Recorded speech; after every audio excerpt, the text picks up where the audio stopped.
Bismillahirrahmanirrahim. Assalamualaikum warahmatullahi wabarakatuh. Halo semuanya. Balik lagi ya ke Ngapakpedia. Oke. Kok nge-lag dikit tadi?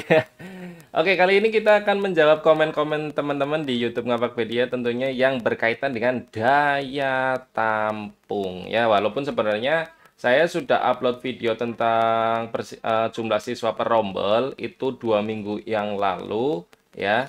Ini untuk validasi dan tunjangan, ini saya sudah membahas sedikit, tapi memang saya tidak terlalu fokus ke permasalahan daya tampung waktu itu karena saat video itu saya buat, itu Dapodiknya belum rilis. Nah, saat ini kan Dapodik udah rilis. Banyak yang nanya, Pak, daya tampung begini, Pak, kok saya begitu, kok saya begindang begitu, gitu ya. Terkait daya tampung, mari kita bahas invalid, rasio rombel, dan daya tampung, teman-teman. Oke, jadi rasio rombel dan daya tampung itu sebenarnya hampir sama ya penyelesaiannya ya. Kita bahas dulu cara mengetahui daya tampung ya. Jadi, sekolah itu memiliki daya tampung sendiri sesuai SK Dinas untuk sekolah negeri dan sekolah swasta sesuai aturan keputusan Kepala PSKap nomor 071 garis miring H garis miring M garis miring 2024. Ini harusnya garis miring ya. Dan setiap sekolah itu bisa melihat daya tampung di beranda Dapodik. Saya contohkan. Jadi, kalian bisa melihat daya tampung di beranda Dapodik di sini, teman-teman. Nah, info daya tampung diklik. Nah, ini punya saya. Jumlah rombelnya tidak ada batasan, tapi jumlah maksimal siswa per rombelnya 50. Kok 50, Bang? Padahal kan SMK harusnya 36. Nah, mungkin ada yang begitu ya. Atau misalnya SMP. Bang, kok saya 50 ya maksimal siswanya? Padahal kan sesuai aturan harusnya 32 nih, kata Pak Nurul kalau SMP. Ya, oke. Mari kita jelaskan perbedaan kapan kita menggunakan 50, kapan kita menggunakan 36. Gitu, teman-teman. Kita perlu tahu dulu apa itu daya tampung. Jadi daya tampung adalah kondisi batasan Anda membuat jumlah rombel di Dapodik dan jumlah siswa yang diterima atau ada di Dapodik sesuai tingkat kelasnya. Jadi daya tampung itu sesuai kelasnya ya, bukan menyeluruh ya, bukan untuk seluruh siswa, tapi per kelas ada daya tampung sendiri-sendiri. Tadi sudah saya tunjukkan. Nah, ada dua hal yang dibatasi yaitu rombelnya dan jumlah peserta didiknya. Jika rombelnya dibatasi dan jumlah siswa per rombelnya juga dibatasi, maka siswa yang boleh ada di tingkat itu jumlahnya adalah daya tampung rombel dikali daya tampung anggota rombelnya. Teman-teman sebaiknya simak video ini yang tadi saya tunjukkan sedikit ya. Penting jumlah siswa per rombel pengaruhi validasi. Ini videonya 2 minggu yang lalu, teman-teman. Oke? Kemudian kita juga perlu teman-teman ketahui poin penting Permendikbudristek nomor 47 tahun 2024 yaitu jumlah peserta didik per rombel belajar ditetapkan dengan ketentuan. Nah, ini kan ya. SD 28, SMP 32, SMA 36. Tapi di Dapodiknya kok tadi Pak Nurul 50 gitu ya. Nanti kita jelaskan perbedaannya ya. Yang tadi saya jelaskan kapan kita pakai 36, kapan kita pakai 50. Oke? Mari kita bahas daya tampung, teman-teman. Ini untuk SD. Contoh menghitung siswa kondisi 1. Ini ada screenshotan dari SD negeri, ya. Yang mana dia itu jumlah daya tampung rombelnya 1 untuk kelas 1, dan jumlah siswa per rombelnya untuk kelas 1-nya 28. Nah, ini juga nih. Kelas 2 sampai kelas 6 rombelnya tidak dibatasi, tapi di sininya maksimalnya 40. Padahal tadi di Permendikbudristek nomor 47 itu batasnya adalah 28 gitu kan ya. Nah, mari kita bahas. Jadi, contoh di atas adalah SD negeri, ini perlu perhatikan yang baik ya, yang seksama ya. Di sini jumlah rombel kelas 1-nya dibatasi 1 rombel. Tapi kelas lainnya tidak dibatasi. Nih, kelas lainnya strip semua ya. Jika jumlah siswa maksimal di kelas 1 adalah 28, jumlah siswa maksimal di kelas 1 adalah 28, tapi di kelas lainnya 40. Ini diterapkan boleh. Artinya, kelas 1 hanya boleh ada siswa 28 untuk 1 rombel, dan kelas lain tidak dibatasi jumlah siswanya karena rombelnya tidak ada batasan. Tadi kan rumusnya adalah jumlah maksimal rombel dikali jumlah siswa ya. Berarti jumlah siswa di kelas 1 itu 1 kali 28, berarti 28. Di kelas 2 tak ada batasan kali 40. Ya udah, nggak ada batasan. Intinya semuanya nggak ada batasan nih. Kelas 2 sampai kelas 6 ya. Nah, untuk kelas 2 sampai kelas 6 berlaku contoh. Misal, nah ini ya. Siswa 36 maka boleh dijadikan satu rombel. Karena misal nih ruang kelasnya tidak ada. Itu masih di bawah 40 kan? Ya, jadi masih boleh satu rombel gitu. Tapi jika kalian punya ruangannya, maka 36 siswa boleh dibuat dua rombel. Karena tidak dibatasi rombelnya, sehingga kalian bisa membuatnya menjadi dua rombel. Dan jumlah siswanya di atas 28 anak sesuai Permendikbud nomor 47 tahun 2023. Jadi, 40 ini digunakan kalau kalian tidak punya ruangannya, maka memaksimalkannya sampai 40 kalau tidak punya ruangannya. Tapi kalau kalian punya ruangannya dan gurunya ada, maka kalau mau dibagi menjadi dua rombel, dasarnya adalah yang ini nih, 28 ya. Jadi kalau mau membuat kelas paralel, dasarnya adalah Permendikbud nomor 47. Tapi kalau mau memaksimalkan anggota rombel karena ruangannya tidak ada, ini yang dipakai gitu ya. Itu penjelasannya. Nah, untuk kelas 2 sampai 6, contoh siswa 27. Maka hanya boleh satu rombel. Meskipun tidak dibatasi jumlah rombelnya, tadi kan tidak dibatasi nih. Tapi dia masih di bawah jumlah standar maksimal anggota rombel pada umumnya yaitu 28 sesuai Permendikbud nomor 47 tahun 2023. Nah, tadi sudah saya sampaikan ya. Jadi 40 itu untuk memaksimalkan kalau tidak punya ruangan, tapi kalau kalian mau memparalelkan kelas itu pakai dasarnya Permendikbud nomor 47, yaitu jumlahnya harus 28 ke atas kalau mau dua rombel gitu. Nah, ini kan di bawah 28 rombel, 28 siswa. Artinya tidak boleh dibuat dua rombel, walaupun di sini tidak dibatasi, tapi kalian hanya boleh membuat satu rombel.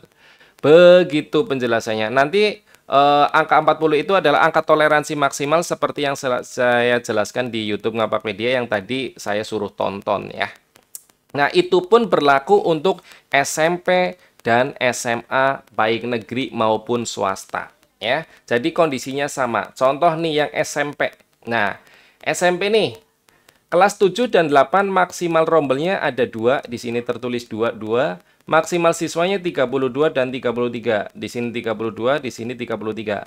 Maka siswa di kelas 7 dan 8 jumlah maksimalnya adalah 2 kali 3, 32 adalah 64, dan 2 kali 33 adalah 66 siswa. Jika lebih dari itu, invalid, pasti. Jika kurang, tidak masalah. Ya, begitu. Ini artinya jumlah siswanya maksimal 64 dan 66. Mau berapa rombel pun, intinya maksimalnya ini. Ya. Satu rombel boleh, dua rombel boleh, tapi 3 rombel tidak bisa. Jika mau membuat rombel kedua, pastikan siswa yang sudah masuk Dapodik sudah di atas 32 anak.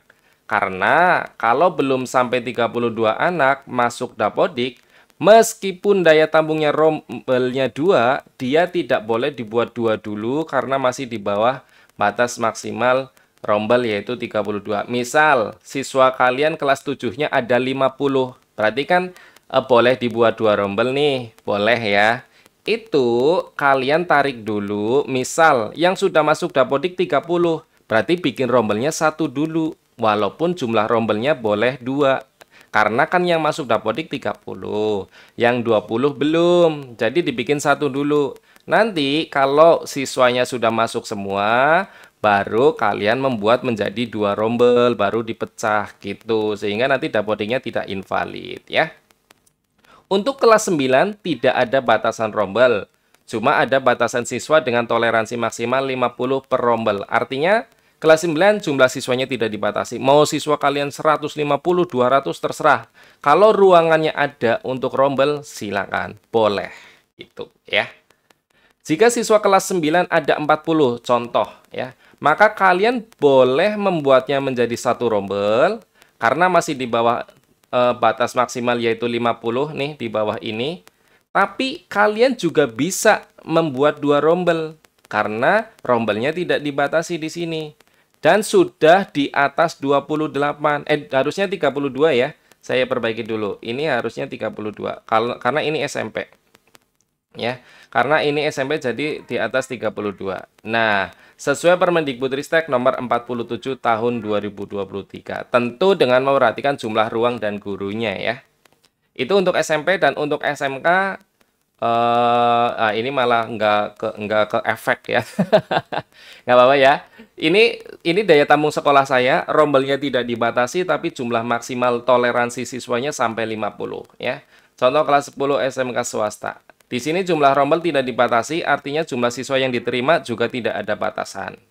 Jumlah siswa maksimal 50 rombel adalah kondisi jika kalian menerima siswa kurang dari sama dengan 50 dan kalian hanya punya satu ruang ya kelas saja, maka diizinkan membuat satu rombel tersebut dengan jumlah siswa maksimal 50 yang pada kondisi wajarnya kan 36 sesuai Permendikbud ya, tapi kalian boleh sampai 50 karena wong cuma punya satu ruang gitu misalnya ya. Tapi, jika kalian punya siswa 55, maka wajib dibuat 2 rombel, karena toleransi maksimalnya adalah 50 saja. Jadi, batasan 50 maksimal siswa lebih ditekankan karena kondisi sarpras yang tidak memadai, sehingga kalian boleh membuat satu rombel dengan anggota siswa sampai 50. Tapi, jika siswa kelas 10 ada 40, maka kalian boleh membuatnya satu rombel, karena masih di bawah batas maksimal 50, tapi kalian juga bisa membuat 2 rombel karena sudah di atas batas maksimal 36 sesuai Permendikbud nomor 47 tahun 2023. Ya, tentunya dengan memperhatikan jumlah guru dan ruangannya ya. Seperti itu penjelasannya. Jadi silakan disesuaikan dengan di dapodik kalian seperti apa ya, teman-teman. Oke. Jadi mari kita bahas beberapa contoh invalid ya. Di sini saya melihat misalnya ini SD ya. Kelas 1 ini akan invalid jika siswanya di atas 28 dan atau di atas satu rombel. Maka solusinya adalah mutasikan siswa yang kelebihan ke sekolah lain atau mengajukan permohonan perubahan daya tampung ke dinas. Itu pun jika diizinkan. Kalau tidak ya udah, berarti harus memutasikan ya. Jika siswa kelas 2-6 jumlahnya di atas 40 dan dibuat satu rombel, maka akan invalid. Ya. Solusinya wajib dipecah jadi 2 atau lebih rombel. Dan masing-masing rombel di atas 20 siswa. Sesuai Permendikbud nomor 47 tahun 2023. Oke, itu untuk SD. Mari kita simak untuk sampel invalid yang SMP. Kelas 7 dan 8 akan invalid jika siswanya di atas 64 dan 66. Oke? Maka solusinya sama seperti yang SD tadi, mutasikan atau meminta perubahan daya tampung. Kemudian kelas 9, jika siswanya di atas 50 dalam satu rombel, maka invalid. Solusinya ya wajib dibuat 2 rombel karena melebihi batas maksimal dan pembagiannya sama rata. Tapi, jika jumlah siswanya antara 33 sampai 50, maka boleh dibuat satu rombel kurang dari 50 maksimal anggota ya. Ini berarti kan masih boleh satu rombel nih karena masih di bawah 50. Boleh juga dibuat 2 rombel. Artinya kalau kalian mau buat 2 rombel nggak apa-apa. Karena lebih dari 32 siswa ya yang diterima, yaitu maksimal anggota rombel di Permendikbudristek nomor 47 tahun 2023. Oke, begitu. Jadi kalau siswanya 40, 2 rombel boleh, 1 rombel juga boleh. Gitu, valid semua ya. Oke, kita lanjut. Kita bahas sampel yang SMK. Jika kelas 10 sampai 13 siswanya 50 ke atas, sebentar. Oh, ini malah lupa. Ya, image-nya belum dibuka. Jika kelas 10 sampai 13, karena SMA SMK itu ada yang 4 tahun ya, jadi ada kelas 13. Siswanya 50 ke atas dan dibuat satu rombel, maka invalid. Solusinya ya pecah jadi 2 rombel, bagi sama rata. Karena di sini rombelnya tidak ada batasan daya tampung, teman-teman. Makanya tidak perlu mengajukan permohonan daya tampung gitu. Karena kan jumlah rombelnya nggak dibatasi, otomatis jumlah siswanya pun tidak dibatasi. Oke. Jika siswanya antara 37 sampai 50, maka boleh dibuat satu rombel. dan boleh juga dibuat 2 rombel. Penjelasannya sama seperti yang SMP tadi ya, karena ini masih di bawah 50, tapi boleh 2 rombel karena di atas 36 sesuai aturan Permendikbudristek nomor 47. Intinya adalah daya tampung di Dapodik dibuat untuk membatasi jumlah maksimal peserta didik yang diterima dan rombel yang ada. Tapi, jika Anda ingin membuat kelas paralel, lebih dari satu rombel maksudnya ya, maka hanya melihat pada batas rombel yang tersedia di daya tampung. Jadi, kalian lihat rombelnya yang tersedia berapa. Jika strip, maka kalian bebas membuat jumlah rombel berapapun, tapi berpatokan pada aturan Permendikbud nomor 47 tahun 2023, sesuai jumlah maksimal anggota rombelnya.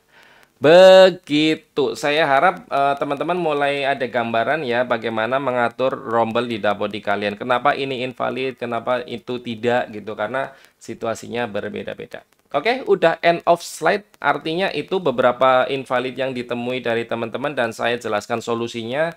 Termasuk saya jelaskan pemahaman kapan kita pakai aturan Permendikbudristek, kapan kita pakai aturan daya tampung. Karena itu situasinya berbeda ya penggunaannya. Oke teman-teman, itu saja ya video terkait daya tampung. Semoga ini menjadi gambaran buat teman-teman mengatur daya tampung di Dapodik kalian. Terima kasih. Semoga video ini bermanfaat. Jangan lupa di like video ini, kemudian share ke teman-teman kalian, dan tentunya subscribe buat yang belum subscribe. Saya Hiri, salam satu nusa, salam satu bangsa, salam satu bahasa, salam satu data, salam terakhir, salam Ngapakpedia. Wassalamualaikum warahmatullahi wabarakatuh. Terima kasih.